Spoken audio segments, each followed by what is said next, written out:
امیر اہل سنت کی بارگاہ میں میرا سوال ہے کہ آج کل سوشل میڈیا پہ علماء کے خلاف اور نعت خوانوں کے خلاف مزاحیہ انداز میں کلپس بنا کے چلائے جاتے ہیں، تو ایسے لوگ جو کلپس بناتے ہیں ان کے بارے میں آپ کیا ارشاد فرمائیں گے؟ پھر ان کو جواب دیا جائے کامنٹس کا یا پھر ان کو انہی کی حالت پہ چھوڑ دیا جائے؟ اس بارے میں رہنمائی فرما دیں۔ اگر کوئی عالم کی توہین اس کے علم دین کی وجہ سے کرے گا تب تو کافر ہو جائے گا۔ تو شاید وہ اس لیے نہیں کرتے ہوتے، بہت جنرلی مطلب یہ کہ وہ علماء، بعض علماء کا کردار بھی اس طرح ہوتا ہے، تو اب یہ کہ جن کا کردار صحیح نہیں ہوتا، جن عالم کہلانے والوں کا، تو اب ان کے کھاتے میں سارے عالم کو تو نہیں ڈال سکتے نا۔ یعنی ایک سے ایک علماء پڑھے ہیں دنیا میں، یعنی کہ ہم لوگ علماء کس کو سمجھتے ہیں؟ بس جو اسٹیج پر آتا ہے یا اسکرین پر ٹی وی کے نظر آتا ہے، تو صرف یہ تھوڑی ہوتے ہیں۔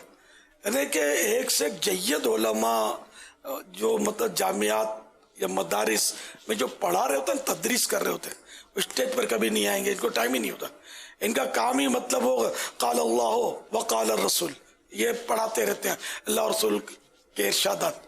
اور ان میں بڑے بڑے علماء ہوتے ہیں، نام نہیں ہوتا جن کا، کبھی ہم جیسوں کو پتہ چل جاتا ہے تو کہ ہاں یار یہ۔ تو اب اگر آپ سب علماء کو بولو گے تو یہ جو مطلب ولی صفت علماء جو بیٹھے ہوتے ہیں کونے خدروں میں، کھانچوں میں، یہ بھی آ گئے۔ تو اگر کسی عالم میں کوئی خطا ہے بھی، کوئی کمزوری ہے بھی، تو یار ایک انگلی ہم اٹھا رہے ہیں، تین اپنی طرف آ رہی ہیں کہ اپنے کو دیکھ۔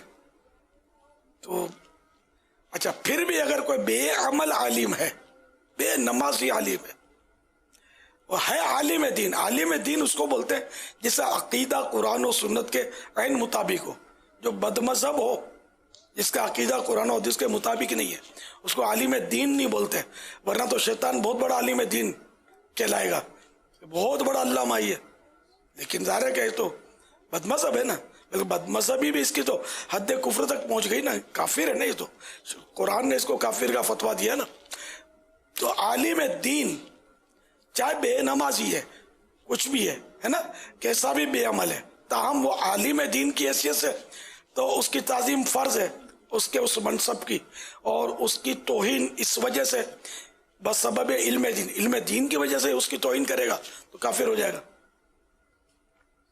تو اس لیے ہے بڑا نازک معاملہ۔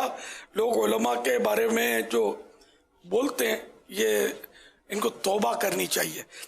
یار اپنی کرو، آپ کون سے اچھے ہو جو علماء کے خلاف بولتے ہیں؟ اچھا، اسی طرح نعت خوانوں، جو نعت پڑھتا ہے وہ رسول اللہ صلی اللہ تعالی علیہ وآلہ وسلم کی ثنا کرتا ہے، اور ہم نے جس نبی پاک صلی اللہ تعالی علیہ وآلہ وسلم کا کلمہ پڑھا ہے اسی نبی کی تو تعریف کر رہا ہوں۔ ہمارے باپ کی کوئی تعریف کرے، شراب پینے کے بعد نعوذ باللہ وہ تعریف کرے ہمارے باپ کی کہ یار اس کا باپ بڑا سخی ہے، بڑا شریف آدمی ہے، ایسا ہے ویسا ہے، اور تو یار بڑا میٹھا لگے گا، میرے باپ کی تعریف کر رہا ہے نا، چاہے شرابی ہے۔ تو یار جو رسول اللہ صلی اللہ تعالی علیہ وآلہ وسلم کی تعریف کر رہا ہے، آپ کی زبان کیسے اٹھتی ہے کہ آپ اس کو برا کہہ رہے ہیں؟ تو نعت خواں، ثنا خواں، یہ اپنی جگہ پر ان کی یہ صفت جو ہے نا، سرکار کی تعریف، یہ بہت اعلیٰ صفت ہے۔ اسی طرح یہ بزرگان دین کی منقبت بھی پڑھتے ہیں، صحابہ کرام کی منقبت پڑھتے ہیں، اہل بیت کی منقبت پڑھتے ہیں۔ تو ان کا یہ فعل جو ہے نا، یہ پڑھنا، یہ تو مطلب ہے نا کہ مدینہ، اسی لیے تو یہ نعت خواں کہلاتے ہیں۔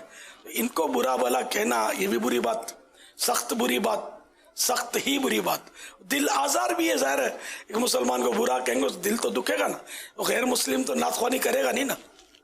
اچھا، اب یہ کہ کوئی نعت خواں، کسی نعت خواں کے اندر بری صفت ہے تو اس بری صفت کی وجہ سے سارے نعت خوانوں کو ایک ہی کٹہرے میں کھڑا کر دینا، یہ بھی قرین انصاف نہیں ہو۔ یہ رائے نعت خواں سارے یوں، نعت خواں سارے یوں، تو یار ایسا نہیں۔ ہر مسلمان نعت خواں، ہر سنی نعت خواں میں تو بولتا ہوں ہمارا بچہ نعت خواں ہے کہ میرے آقا صلی اللہ تعالی علیہ وآلہ وسلم کی مدح سرائی کرتا ہے، تعریف کرتا ہے۔ تو اس لیے نعت خواں کے طبقے کو بھی بالعموم مطلب اس طرح بولنا یہ غلط ہے. نعت خوانوں کو میں بھی سمجھاتا رہتا ہوں, ہمارے چینل میں بھی سمجھاتا رہتا ہوں, میں بولتا ہوں, لیکن میں جس طرح بولتا ہوں اس میں انشاءاللہ کوئی یہ نہیں کہے گا کہ یہ نعت خوانوں کی توہین کرتا ہے.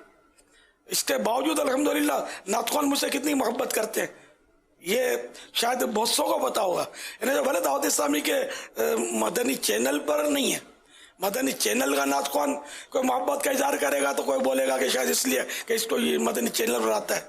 اس سے یہ تو ہمارے مدنی چینل پر آنے والے تو ان من 3.5 ہیں, بے شمار نعت خواں جو مختلف اسٹیجز پر نعتیں پڑھ رہے ہوتے ہیں. الحمدللہ مجھ سے محبت کرتے, آپ نے کبھی نہیں سنا ہوگا کہ اسٹیج پر انہوں نے میرے خلاف بولا ہو. ان کو پتا ہے کہ میں اگر ان کو کچھ بولتا بھی ہوں تو یہ سمجھتے ہیں کہ ہم کو نصیحت کرتا ہے, ہمارے فائدے ہی کی تو بات کرتا ہے. تو بہرحال یہ کہ جو بھی بعض مقررین بھی نعت خوانوں کو لپیٹ میں لیتے ہیں تو میں ان سے بھی متفق نہیں ہوں. علماء کو بھی لیتے ہیں, کبھی مقررین کو بھی لیتے ہیں. یار بڑا نازک دور ہے, لوگ ویسے ہی علماء سے دور بھاگ رہے ہیں اور دینی ماحول سے دور ہٹ رہے ہیں. اب ایسے میں اگر ہم ان سے لوگوں کو دور کریں گے تو ہوگا کیا؟ پھر کیا وہ گلوکاروں کے پاس جائیں, کیا رقاصوں کے پاس جائیں, رقاصاؤں کے پاس جائیں؟ کیا وہ اگر نعت نہ سنیں, یہ لوگ نعتیں نہ پڑھیں کہ یہ برے ہو جاتے ہیں, تو پھر کیا گانے بولیں, کیا فلمی کیا کریں؟ تو اللہ رسول کا ذکر کرے, وہ مطلب لاکھوں سلام اس پر. صلو علی الحبیب صلی اللہ تعالی علی محمد.